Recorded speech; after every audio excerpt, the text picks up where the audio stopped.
We would like to shift gears to the conversation on Insight tonight, and arguably the biggest news of the day is the State of the Nation address.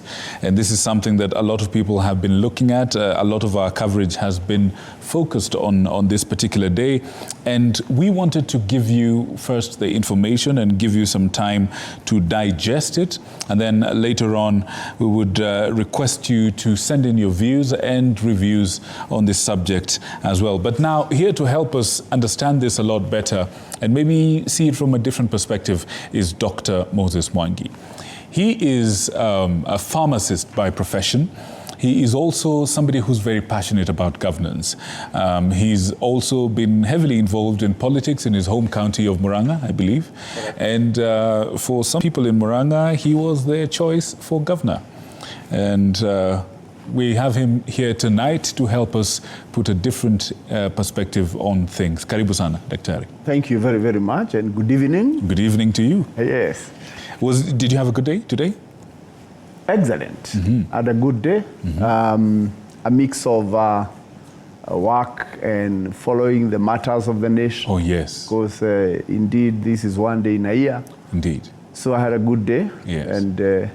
And a good evening. And a good evening. Yes. Brilliant. Hopefully it becomes a good night as well.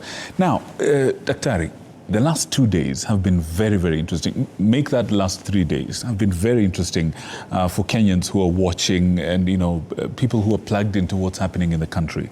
Number one, we've got reports of floods everywhere in the country. We were just talking about how much of a blessing rain is, and sometimes a blessing comes with the other side of the coin.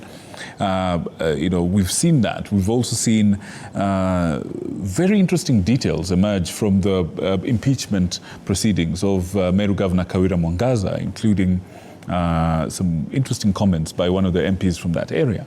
And off the back of that, we now have the State of the Nation address. There's quite a lot to digest, don't you think? A lot indeed. If we can start with the rains. Yes, please. First of all, this is what we call the short rain season. But the meteorologists are telling us to brace for a longer than usual season, right, where we'll have more rain than usual. For those of us who come from the mountain, Mount Kenya region for that matter, we are smiling because our cows now have napier grass. Right. And if you listen to the birds, they are singing good praises to the Lord. So we are looking at a situation where food security is improving thanks to we had a good long rain season. Now the short rains.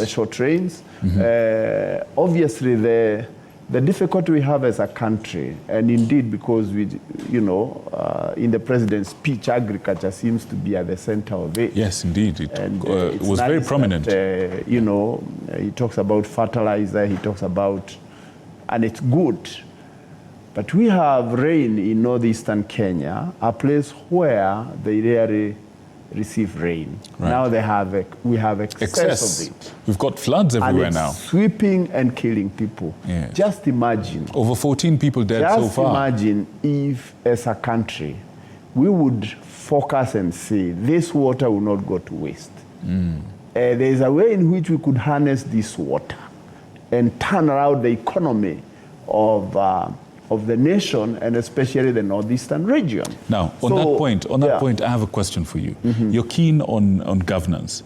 Part of governance is foresight and early warning, and then preparation, and then execution. From where you sit, with the issue that you just pointed out, do you think we're ready, we planned for this? Do you think we're ready to take advantage of what you called blessings that have come? You see, there has been a lot of talk about El Nino and preparedness, and even money that has apparently been voted and set aside. But then when you come and see what has just happened in Madeira, in the northern region, what reaction do you see? Maybe now we are preparing to go and give people food. Right. Because they're displaced. But in terms of preparedness to deal with to harvest this water, in terms of preparedness, to quickly move in there, I think we are very far in terms of what we could do. Because, it goes about, the way you prepare for war. Yes. You simulate war. Right. You see, the British people are here in Nanyuki simulating war. Yeah. And you plan so that when the real situation comes. So basically, looking at what the rains have done, which is a blessing. But now other people are crying, you also see flooding down the River Tana, River Athi. Yes. You see people saying, serikali. Yes. So then turning to Meru. Yes, about that now. What was your take on how, first of all, that this is the second time there's an impeachment, and secondly, how the proceedings were conducted, including the comments by Tigania, I believe Tigania East Member of Parliament, Mpuru Aburi. Now, here is a county that has refused to work, within a period of 1 year, a few months, 2 impeachments, and reaching at the Senate, looking at the real issues, sending back the governor to Meru, when literally almost all the MCAs, all the members of parliament, the senator, and other leaders had kind of conspired and said enough is enough. But really, the issues as articulated in the Senate, and I think we want to give credit to the senators for looking at the issues and for analyzing the issues and removing the emotions and the innuendos and the vendetta, and literally saying, no, we are not convinced. But where does that take Meru? They've lost 1 year. Another year, I can imagine. And did the governor learn something last time? The answer is no, she did not. Will she learn something now? We hope she would. What would be the lesson in terms of governance that you would prescribe for this sort of problem? Kawira Mwangaza was elected. She was an independent candidate. If she was elected as an independent candidate in an area that was largely swept by the yellow wave, so to speak, and she was able to win, it means that she has the grassroots support. Love her or hate her. It is what it is. It is what it is. So I think it is time that people, the leaders of Meru, the elite of Meru, woke up to the realization that no matter what they do, they can't get rid of her. The will of the people who voted Kawira should prevail. Having said that, I think the governor needs to take some lessons. I don't know whether she needs to go to a governance class and understand that you cannot win alone. You need the people, and the fact that you have been given 2 opportunities now, it is, yes, by the grace of God, but I think, and we hope and pray that the governor can also take herself to a meeting and say, look, these leaders are also elected the way I'm elected. The members of parliament are elected. They represent some people. The MCAs are elected. Let's get it work. Okay. Because, as they say, it takes 2 to tango. And I think that the Senate rightfully observed that both sides were at fault. Fair enough. Now, let's shift gears. Today, the highly anticipated State of the Nation address. If you were to tell us, just real brief, what were your expectations before the speech? To be honest, I don't know what I was expecting. Because when you look at the state of the nation, from where I sit, what would you say? I think, because the people we meet every day, the businesses as they are except for the good rains that we are having, thanks be to God, and you know, the shabas, as the president said, somebody in Kuria said, in a meta. Samuel Kuria, somewhere in Kuria, and I would say the same in somewhere in Moranga. You know, what is in the shaba in a meta. Right. I think that's the bright side of it. But when you come to the real issues on the ground, whether you want to look at the small and medium enterprises that employ people, you know, I always keep saying, just look at the newspaper on Monday after the obituaries at the back. Count 8 pages that are singing auctions. Right. So in that kind of a situation, I was wondering what will the president do. But I think he did a pretty good job of highlighting things. You know, sometimes you may always look at the negative and fail to see the positive movement that things have happened. So in terms of, especially when you think about the cost of living, the fact that we have plenty of maize in the country now. So with that, people would say that, you know, things are working. Things are working. With regard to the debt situation, I think, did he promise that the Eurobond will be paid? He did. Must be paid, because that is money that is borrowed from individual people in Europe. You cannot renege on that and continue to be a country. Right. And I think it is important. Otherwise, Kenya would become a failed state. Right. But the state of debt. Just on that, how much of a confidence boost, both to the government itself and to the image of Kenya abroad, would it be for that debt to be paid, as promised, next month? Very important. Half a trillion shillings. Very important. Very important in terms of confidence. Remember, you know, where we are now, we are back, in my view, to where we were during the days of Moi. Oh, is that so? In that, we waited for the meeting of the Bretton Woods. Everybody knew the Paris Club. You know, they are meeting, the IMF is meeting.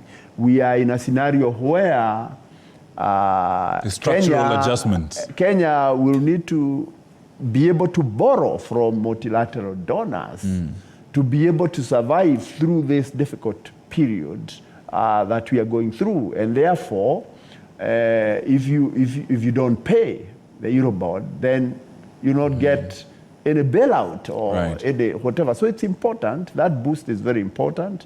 And considering that these debts can be long-term, so whatever it takes, the debt should be paid because it will help the country survive. But the thing is, on the local scene, you know that the government is borrowing a lot also. So there is little money available for business people. Yes.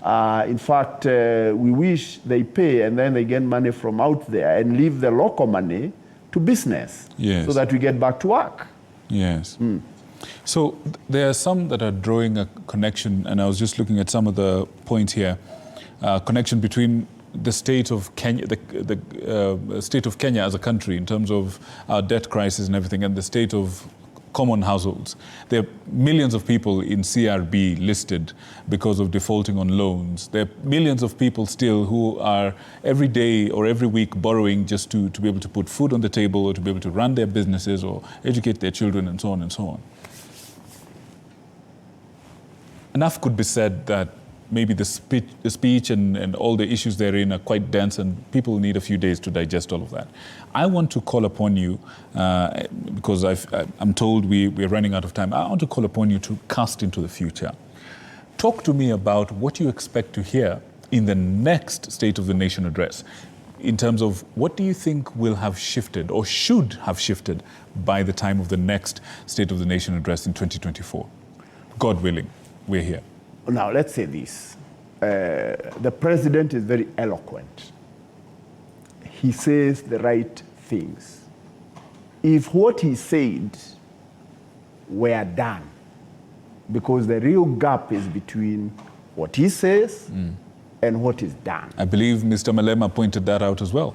If what he said, even half of it could be done, the next State of the Nation address, 1 year from now, it should be an account of businesses have now come back. Recovered and everything.